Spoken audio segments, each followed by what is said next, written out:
This is not how you should grip a pistol. You might see actors in movies holding pistols like this, but it's actually incorrect.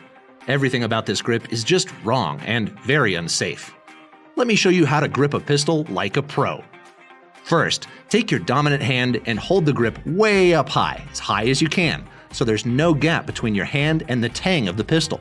Always make sure your trigger finger is above and away from the trigger until you're ready to shoot. Then, take the heel of your support hand and fill the gap on the pistol grip. Wrap your fingers around your other hand and lay your two thumbs alongside the frame of the pistol just like this. Hold the pistol tightly, but not so tight that you start to shake. And that's how you stay safe on the range, and your friends won't need to tell you that.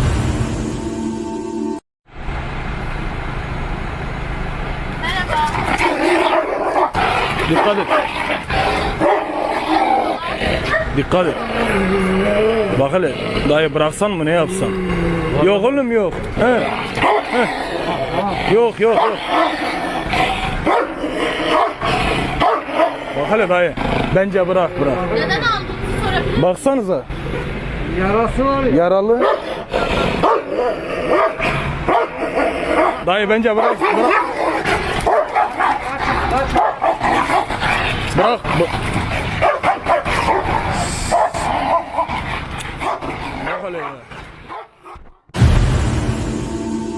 This boy is attempting to break the world record in the hardest game ever made. The game is called the Tower of Hanoi, and it was invented in 1883 as a way to challenge the brain. In order to complete this game, the boy has to follow a very complex algorithm over and over again without making a single mistake until all of the discs are stacked from smallest to biggest. You may be thinking the boy is going much slower than you could, but that's because he's following a very important set of rules. He can only move one disc at a time, and each disc can only be moved on top of a smaller disc. And this is what makes the game much more challenging to the average person. He moves quickly and doesn't waste even a single hand motion as his entire village watches in anticipation. After much effort, he finally completes the challenge and achieves the world record. And if you think he's talented, subscribe.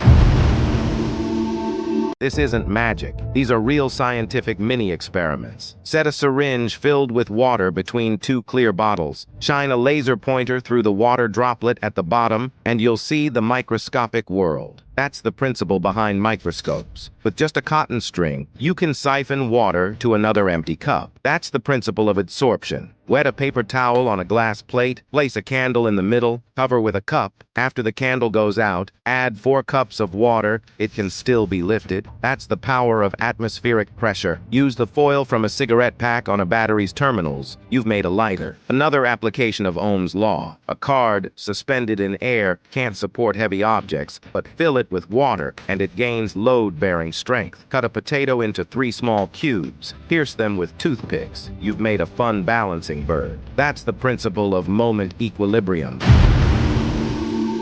This frog has just been caught by a hunter-gatherer tribesman, and what he's about to do with it is incredible. He opens his quiver and pulls out a couple of wooden darts. Carefully, he rubs the tip of one dart along the frog's back. The frog's skin releases batrachotoxin, one of the most dangerous substances known to man, and has no antidote. Just a single scratch from this poison can cause paralysis or send you into a deep permanent sleep if it enters the bloodstream. The hunter uses the frog for 3 to 4 darts before releasing it. Once dry, the darts stay lethal for up to 2 years, but the hunter has no intention of waiting. He spots a monkey high in the trees. With precision, he places a dart in his blowgun, takes aim, and exhales sharply. The dart flies through the air, hitting the monkey. The poison works instantly, bringing the animal to a quiet stop before it can react. This clever old man in Japan has some amazing tricks. He heats a black garbage bag with a spray gun, then presses a wet towel on it to create wrinkles, making it look like seaweed sheets. But that's just the start. Next, he paints a baking tray green, adds a layer of white, bakes it, then rolls it into strips that look like green onions. He cuts them up for later. He mixes pink and white paint, bakes it, and cuts it into pieces that look like bacon bits. Then he mixes yellow liquid with white paint, dries it, and crushes it to make something that looks like a fried egg. Finally, he mixes white plastic with light brown paint, making it look like rice with sauce. He combines it all, and suddenly, you have a plate of beef and egg fried rice. It looks so real, you'd think it was food unless he told you it's a toy.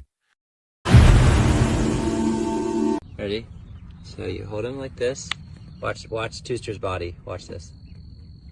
Watch his body. Oh my gosh. Watch. He's totally fixated on the line. Watch. He's asleep. This is just like when they're roosting. How long will he stay like that? A few minutes. Sometimes they'll stand up and stare at it and then lay down on the If we erase the line, will he wake up? I'm not sure. I'm not sure either. Is he gonna peck me? Oh my gosh, if you erase the... Don't erase the line!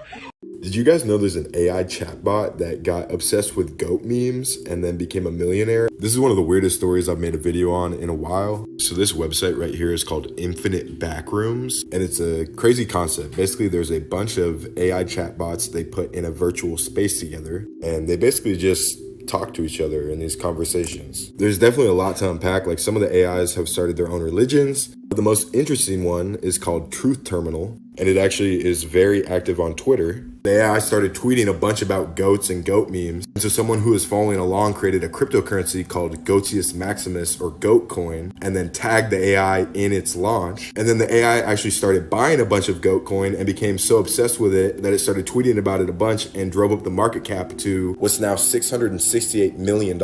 And now Truth Terminal, the AI chatbot, is officially a millionaire.